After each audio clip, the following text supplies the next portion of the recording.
Le ultime di formazione verso Torino-Inter, alcune novità sui rinnovi di contratto sempre in casa nerazzurra e poi un nome nuovo, tra virgolette, di mercato che in queste ore viene nuovamente accostato al nostro club.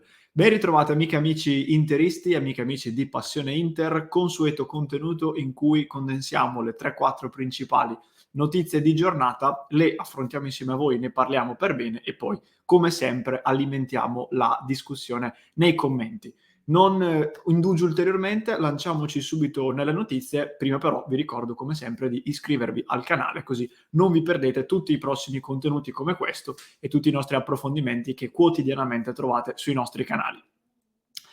Allora, parto dalla fine, lascio le ultimissime su Treno Inter nella seconda parte del contenuto, così ci facciamo un discorso un po' più approfondito. Parto dalla notizia di mercato che vi accennavo e che riguarda, rullo di tamburi, Leandro Paredes. So che questo nome non avrà scaldato i cuori, penso di molti, però il nome del centrocampista del Paris Saint-Germain viene nuovamente accostato all'Inter dopo che i più attenti di voi si ricorderanno circa un anno e mezzo fa era stato accostato appunto al nostro club, addirittura paventando la possibilità di uno scambio con Christian Eriksen quando Eriksen era un po' in difficoltà, non riusciva diciamo ad integrarsi per bene nei meccanismi di Conte e si era parlato anche di questo scambio per il quale io mi mettevo le mani nei capelli. Per fortuna non è avvenuto e poi alla fine appunto non se n'è più fatto nulla.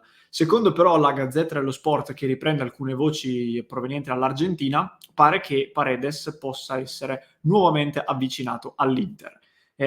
Allora, io dirò una cosa, non è un giocatore che mi scalda il cuore e non è, diciamo, un giocatore che cambia le sorti di una squadra e di una stagione.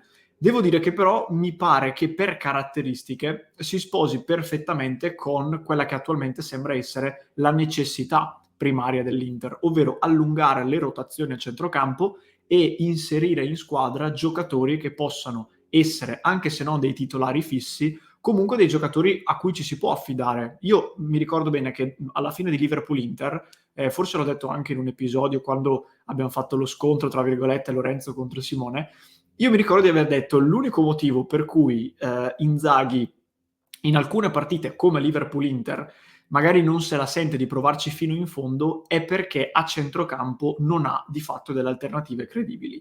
E questo non è per attaccare Gagliardini o Vecino o anche Arturo Vidal, però è abbastanza evidente, lo dicono anche i numeri, dato che i nostri 3 centrocampisti titolari sono quelli che hanno giocato di più all'interno del campionato italiano fra le big, è abbastanza evidente che la discrepanza fra la qualità dei titolari a centrocampo dell'Inter e delle riserve è piuttosto netta. Ora, Paredes verrebbe da una squadra molto importante come il Paris Saint-Germain, quindi difficilmente si potrebbe portare a Milano dicendogli farai il panchinaro. Però è uno di quei giocatori ai quali ci si può affidare con maggiore tranquillità e che ti permette di aumentare il numero di volte in cui fare le rotazioni, in cui magari far riposare Çalhanoğlu piuttosto che Barella o anche Brozovic. E quindi da quel punto di vista per me sarebbe un giocatore utilissimo. È un classe 94, quindi farà 28 anni mi pare a fine giugno, scadenza 2023 e al momento non sembrano essere vicini diciamo ad un accordo i suoi agenti con il Paris Saint-Germain per il rinnovo di contratto. L'unico vero grosso problema è l'ingaggio, perché Paredes purtroppo percepisce 7 milioni netti a stagione e non è un ingaggio diciamo improponibile per l'Inter, ma non lo è per i giocatori di punta. Se un giocatore come Paredes venisse all'Inter e venisse a fare quello che dicevo poco fa, quindi una cosa a metà fra un titolare e una prima riserva, impossibile che l'Inter gli possa garantire lo stesso ingaggio. Quindi vedremo se ci saranno sviluppi, consapevole che però a queste cifre è praticamente impossibile. Sempre parlando di mercato, ci sono delle piccole novità sul tema dei rinnovi, in particolare su un giocatore, e qui invece il nome che vi farò, questo sì, vi scalderà il cuore, perché sto parlando di Milan Skriniar. Allora, andiamo con ordine. Brozovic è il giocatore il cui rinnovo di contratto è più urgente e, nonostante si sia in attesa ormai da mesi, e io per primo sono un po' stufo, tra virgolette, di attendere, continuano ad arrivare voci ottimistiche sul rinnovo di Brozo. Pare che sia tutto fatto, manchi solo l'ufficialità a causa di un cavillo burocratico che riguarda uno dei suoi procuratori, quindi dovrebbe mancare solo questo e ce lo auguriamo. Andanovic e Perisic sono 2 giocatori altrettanto importanti e che vanno in scadenza anche loro a fine giugno. I primi incontri fra le parti danno motivo di essere ottimisti, soprattutto per quanto riguarda Handanovic, ma anche Perisic. Però il loro rinnovo è stato messo per un attimo in stand-by, verrà ripreso nelle prossime settimane, perché pare che Marotta e Ausilio abbiano, secondo me in maniera molto intelligente, virato la loro attenzione su Milan Skriniar. Skriniar scade nel 2023, quindi fra un anno e qualche mese, quindi non è un'urgenza effettiva. Però dopo le recenti prestazioni in campionato e soprattutto dopo le prestazioni in Champions League, dove ha giocato sempre benissimo e si è messo soprattutto in mostra nella doppia sfida contro il Liverpool, è evidente che portare un giocatore come Skriniar a quell'età, con quell'ingaggio che attualmente è di 3 milioni netti, ad un anno dalla scadenza, è un pericolo enorme in ottica mercato e in ottica big europee che sicuramente hanno messo gli occhi su di lui. Quindi, per evitare questo problema, visto che comunque Skriniar ha sempre dimostrato la volontà di rimanere all'Inter, si trova molto bene qui, potrebbero iniziare a brevissimo i primi colloqui per il rinnovo, per gettare le basi per un nuovo accordo, e si parla da parte dell'Inter della volontà di offrirgli circa 4,5 milioni netti a stagione più bonus in un contratto che sarebbe molto simile a quello che ha firmato Nicolò Barella, quindi con una partenza fissa da 4,5 per poi pian piano scalare e arrivare fino magari ai 6 milioni che percepisce appunto il centrocampista. Quindi la priorità al momento cambia, eccezione fatta per Brozovic, diventa Milan Skriniar. Ultimo tema di cui parliamo in questo episodio, dicevamo Torino-Inter, la partita che domani si giocherà alle ore 20:45. L'ho lasciato per ultimo non perché sia quello meno importante, anzi, forse nel breve periodo è effettivamente quello più importante. E l'Inter, appunto, dicevamo, andrà a Torino per affrontare gli uomini di Ivan Juric. Una partita molto difficile. Il Torino è storicamente una squadra contro cui l'Inter fa comunque abbastanza fatica, a maggior ragione in trasferta, e questo Torino in particolare fra le mura amiche è davvero difficile da superare. Va detto che non è in un momento molto positivo, perché gli ultimi risultati sono stati piuttosto deludenti, non vince ormai da diverse partite, però sembra comunque una squadra fisicamente in salute, una squadra che c'è, è sul pezzo, e soprattutto ha un dato che è emerso, l'ho letto in questi ultimi giorni, quindi non me ne ero accorto prima.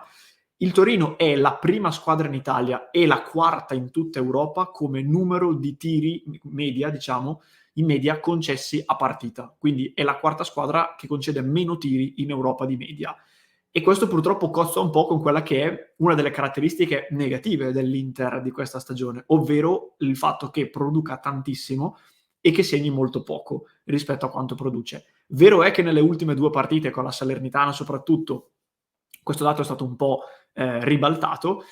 Servirà cinismo perché è difficile pensare ad un Torino che ti conceda 10, 15, anche 20 tiri verso la sua porta, nella quale mancherà Milinkovic-Savic, portiere titolare, e giocherà invece Berisha, ma le formazioni le vediamo a brevissimo. Ultimo piccolo accenno su Torino-Inter riguarda Gleison Bremer, giocatore secondo me clamoroso, sul quale l'Inter ha messo gli occhi e sembra essere davvero, davvero intenzionata a chiudere in quel di giugno, perché probabilmente a questo punto arriverà una separazione da Stefan De Vrij. Non è ancora certo, però la sensazione è questa qui.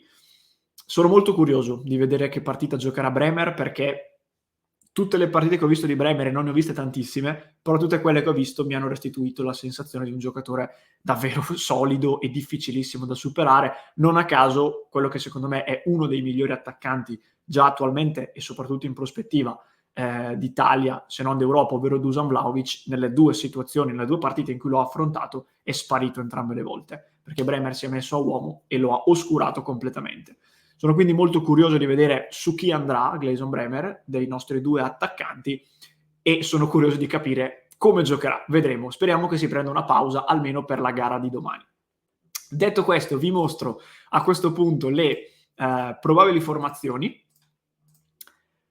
Eccole qua, di Torino-Inter. Dicevamo Torino con il 3-4-2-1, Berisha in porta, Gigi, Bremer appunto e Riccardo Rodriguez in difesa, Singo, Lukic, Mandragora e Voivoda a centrocampo, Pobega e Brecalo alle spalle del Gallo Belotti. Questa è la probabile formazione. Juric in conferenza ha detto che nella sua squadra diversi giocatori hanno avuto l'influenza, qualcuno ha recuperato, qualcuno no. Vedremo quindi domani che tipo di decisioni prenderà.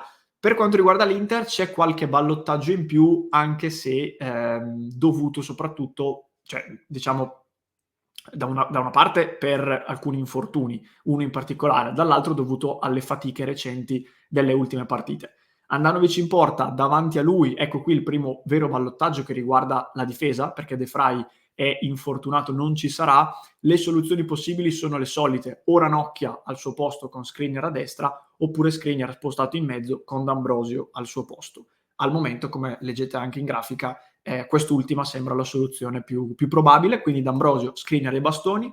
A centrocampo anche qui alcuni dubbi, perché Dumfries e Perisic vengono dati in vantaggio sulle fasce, però attenzione a Darmian, ma soprattutto a Robin Gosens, perché si intensificano le voci secondo cui potrebbe partire titolare domani. Al momento vengono dati comunque i titolari effettivi in vantaggio, però occhio agli altri due. In mezzo Barella e Çalhanoğlu inamovibili, Brozovic anche lui ha avuto un problema al polpaccio durante Liverpool-Inter, viene dato titolare perché gli esami hanno escluso lesioni e comunque sembra stare bene, quindi potrebbe giocare senza problemi. Io mi riservo una minima percentuale di possibilità che magari per sicurezza venga tenuto fuori, anche se non credo. In attacco, al fianco di Edin Dzeko, che Inzaghi già nel post del Liverpool-Inter ha confermato essere stato aver tenuto in panchina proprio per averlo pronto per Torino, e quindi Dzeko giocherà. Ci sarà Lautaro Martinez, che nelle ultime 2 partite è tornato a segnare, ha fatto 4 gol, di cui uno in particolare bellissimo contro il Liverpool, e quindi ci auguriamo che possa continuare così. Fu proprio Lautaro Martinez, peraltro, l'anno scorso a segnare il gol decisivo del 2-1 con cui l'Inter vinse a Torino, un colpo di testa meraviglioso in quella partita. Queste, ragazzi, erano le principali notizie di giornata. Ho dedicato un pochino più di tempo alla partita, visto che appunto è il tema più caldo e dobbiamo assolutamente ottenere i 3 punti. Se siete arrivati fino a questo punto dell'episodio, fatemelo sapere con l'emoji del pollice in su, così mi confermate di essere arrivati fino a qui. Vi ricordo ancora di iscrivervi al canale se ancora non l'avete fatto. Domani, mi raccomando, ore 19:30 sui nostri canali di YouTube e di Twitch ci troviamo live come sempre per Torino Inter. Vi ricordo poi che potete anche sostenere il nostro progetto abbonandovi o su passioneinter.club o sul canale YouTube, se volete sostenerci e permetterci di continuare a pubblicare contenuti quotidianamente. E poi, come di consueto, a partire anche da stasera, ci ritroviamo in diretta tutti i giorni a partire dalle 19:30.